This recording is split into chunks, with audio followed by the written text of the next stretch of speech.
Olá pessoal, estamos aqui de novo para trabalhar a disciplina Higiene na Indústria de Alimentos. Meu nome é Rosemary Ramos e vamos agora dar início à nossa aula 5. Lembrando que a aula 5, com o tema Qualidade da Água, no material impresso é a aula 4. Então o que a gente vai ver, vai estudar nessa aula 5? Estudaremos um pouco sobre a importância da água no processo produtivo em duas abordagens. A água como matéria-prima no processo fabril e a água após a utilização, ou seja, os efluentes líquidos descartados nos sistemas públicos de abastecimento urbano. Essa aula ela tem uma carga horária equivalente a 10 horas, ok? E quais são os objetivos que deveremos atingir ao final desse estudo? O primeiro é compreender a importância da água no processo produtivo. E o segundo é entender de que maneira tratar e corrigir a água, tanto como matéria-prima na produção, quanto a água na pós-utilização. Bem, sabemos que a água é um componente essencial de uso intensivo na cadeia agroindustrial, tornando-se imprescindível seu controle de qualidade. E a água utilizada na indústria alimentícia pode ser originada de diversas fontes coletoras, como rio, poços, chuvas, abastecimento público. Ela poderá acarrear em geral ao longo do percurso de obtenção níveis altos de elementos físicos, que são as partículas em suspensão, químicos e biológicos, que na maioria das vezes comprometem significativamente o padrão de qualidade dessa água ao emprego a que se destinam. Então, por esse motivo, é necessário fazer um acompanhamento periódico para adequar os níveis preconizados pela legislação através de análises laboratoriais e, se necessário, é preciso submetê-la a um processo de tratamento antes de utilizá-la. Então, para tratar a água e ela se tornar de qualidade para o processo industrial, muitas vezes é preciso que ela passe por várias fases. Então, a primeira fase seria a oxidação, que objetiva oxidar os metais presentes, principalmente o ferro e o manganês, que estão dissolvidos na água. Depois da oxidação vem a coagulação, onde ocorre em um tanque de mistura rápida com dosagens de sulfato de alumínio ou cloreto férrico. Eles têm o poder coagulante de aglomerar a sujidade, formando flocos. E aí, depois de coagulada, o processo vai para a floculação, onde essa água já coagulada movimenta-se de tal forma dentro do tanque que esses flocos se misturam e ganham peso, volume e consistência. Depois de floculados, eles decantam. Esses flocos formados, eles separam-se da água e sedimentam-se no fundo do tanque. E logo após existe a filtragem, porque mesmo depois dessas impurezas floculadas, decantadas, sedimentadas no processo, ainda existem algumas impurezas que ficam na água. E aí, depois dessa filtração, nós realizamos a etapa de desinfecção, certo? Mas mesmo passando pelo tratamento, nós precisamos estudar e entender as características físicas, químicas e biológicas da água.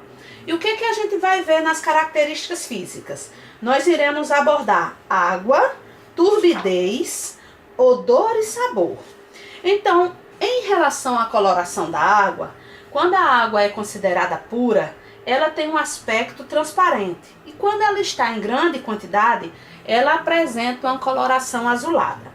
Já a água rica em ferro, ela apresenta uma coloração vermelha escura. A água rica em manganês tem uma coloração negra e a água rica em humus apresenta uma coloração amarelada. E aí tem a questão da turbidez, que indica os materiais, ou seja, as partículas suspensas na água. Nós temos também o odor e sabor, que é resultante da combinação de elementos em suspensão nesta água, oriundos da liberação de compostos obtidos pela ação da decomposição de substâncias orgânicas. E aí, partindo para as características químicas, tem os fatores que são relacionados à dureza, acidez, pH e alcalinidade da água. A dureza, ela pode ser classificada em água mole, água moderadamente dura, água dura e água muito dura. O que vai determinar essa classificação? O teor, ou seja, a concentração de carbonato de cálcio presente, certo? Tanto o carbonato de cálcio como o carbonato de magnésio. Mas para definir isso, é carbonato de cálcio que a gente utiliza na determinação de dureza da água. E aí, vamos lá. E as características microbiológicas, elas são de grande importância na indústria de alimentos, pois é através dela que é monitorada, a qualidade da água é monitorada pela realização de análises laboratoriais. E aí nós, depois da gente estudar um pouco as características físicas, químicas e microbiológicas, é preciso saber que cuidados devem ser realizados no sistema de abastecimento de água de uma indústria de alimentos. Então vamos lá, nós precisamos monitorar as águas oriundas de poços, reservatórios, rios, lagoas, fontes, redes municipais de abastecimento de água, através de análises físico-químicas e microbiológicas, no mínimo 2 vezes ao ano. Isso está preconizado na RDC 216 da Anvisa. Recomenda-se também manter diariamente a água utilizada na indústria, que deve ser tratada com cloro residual livre, teores variando entre 0,6 e 1 ppm, e um tempo mínimo de atuação dessa cloração por 20 minutos antes de ser utilizada. E aí é imprescindível que as caixas d'água e ou reservatórios devam possuir tampas, paredes lisas e impermeáveis. Para quê, pessoal? Para facilitar a limpeza. E que sejam higienizadas periodicamente a cada 6 meses.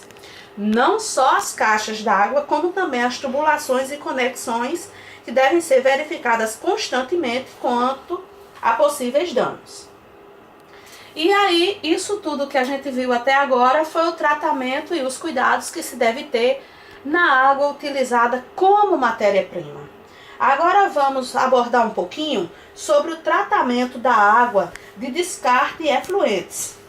Vamos saber um pouco mais.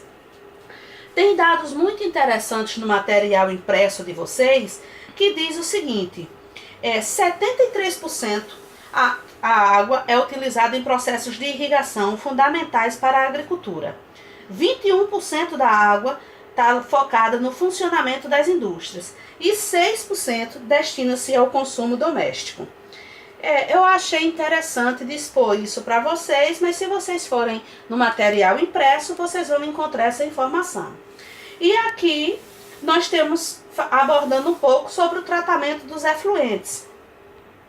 Esses tratamentos dos efluentes, a gente foca um pouco na matéria orgânica, que é contida na fração de sólidos voláteis, medida de forma indireta pela demanda bioquímica de oxigênio, o que a gente representa por DBO, e a demanda química de oxigênio, que é o DQO. O DBO, ele mede a quantidade de oxigênio necessária para que os micro-organismos biodegradem a matéria orgânica, e a DQO é a medida da quantidade de oxigênio necessária para oxidar quimicamente a matéria orgânica. Então isso é muito importante quando se trata de tratamento de efluentes. Outro ponto importantíssimo é fazer uma avaliação através da carga microbiológica. E aí também estudar os gases, porque esses gases, eles estão relacionados à emissão de gases com odores indesejáveis, como por exemplo, o ácido sulfídrico, a amônia, o carbônico, o ácido carbônico, gás carbônico, aliás, perdão, e os ácidos voláteis. E aí, pessoal, quais ações devem ser realizadas para reduzir a quantidade de material poluente? Então, o material impresso, ele traz algumas coisas, algumas ações que devem ser realizadas. E aí nós temos as etapas e procedimentos que devem ser realizados para tratar esse efluente. Então nós temos o tratamento preliminar ou pré-tratamento, onde nesse tratamento nós temos a etapa de gradeamento e desarenação. Logo após nós temos o tratamento primário, que atuamos na parte da floculação e sedimentação. Aí vem o tratamento secundário, que aborda os processos biológicos de oxidação. E, por fim, o tratamento terciário ou pós-tratamento, que é focado no tratamento do lodo e da água. Certo? Então, esse é o tratamento que que faz com que os efluentes líquidos sejam tratados. E aí, uma parte importantíssima da aula 5 é quando foca no estudo da biotecnologia e como ela pode ajudar no processo de tratamento desses efluentes e quais benefícios ela pode gerar. Então, vamos lá. Os benefícios resultantes da aplicação da biotecnologia no tratamento de efluentes estão enumerados no material impresso de vocês. E como eu achei imprescindível, importantíssimo falar, tá aqui. O primeiro, ele reduz a energia utilizada em até 75% com digestores aeróbicos, 50% com tanques de aeração e 40% no processamento de sólidos, resultando em uma economia de custos. Outro ponto positivo é a facilidade de monitoramento e regulagem da estação por se estar administrando cepas de bactérias conhecidas, propiciando maior praticidade e controle. E aí, fora esses benefícios, o material impresso de vocês lista mais, são 11 benefícios. Então, vocês vão lá, por favor, peguem o material impresso de vocês, leiam com atenção, enumerem todos os benefícios da biotecnologia no tratamento dos efluentes. E aí essa aula, ela termina focando na legislação relacionada à qualidade da água. Tem aqui os marcos federais, as leis federais, estaduais, alguns decretos também, resoluções do CONAMA. Então, esse material vai estar disposto como material complementar, mas leiam o módulo, pesquisem na internet e qualquer dúvida, tem os professores mediadores que podem ajudar vocês e também podem entrar em contato, Rosemary, como professora formadora. Vamos agora para o cronograma de trabalho dessa aula. Para o Polo Caruaru, essa aula terá início no dia 7 de dezembro e o término para o dia 22. E para o Polo Recife, o início será no dia 5, com término no dia 20 de dezembro. E aí, como proceder nessa aula, nesse estudo? Bem, primeiro vocês têm que ler o livro-texto. Lembrem-se que a aula 5 aqui é a aula 4 no material impresso. Leiam o material complementar referente à aula, assistam videoaulas que vão ser postadas também. Não esqueçam de participar do fórum, porque é importantíssimo sua participação e realizem as atividades propostas no questionário 5. Vocês fazendo todas essas atividades só terão êxito e um bom conhecimento da disciplina. Então, chegamos ao fim da aula 5. Essas atividades estarão liberadas no prazo correto e qualquer dúvida, entrem lá no fórum de dúvidas. Podem direcionar as dúvidas para os professores mediadores ou para a minha pessoa. Mais uma vez, é um prazer estar com vocês e boa sorte nos estudos. Bons estudos a todos!